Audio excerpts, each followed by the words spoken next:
In this video, I'm going to show you how to merge duplicate transactions in Wave. For this, first of all, head over to your Wave dashboard. Once there, click on the Accounting option from the left-hand side menu of your screen. When the menu expands below, click on Transactions. Here, you'll see all your transactions listed. If you notice that you have one or more duplicates of the same transaction, you can merge them to keep your records clean.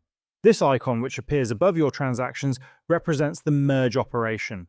Before merging, make sure that every detail of the transactions you're about to merge is exactly the same. The account, the amount, the date, and all other details must match. If there's even a slight difference, Wave won't let you merge them. Once you've selected two identical transactions, the Merge option will become active. Select the duplicates you want to merge and click on the Merge button.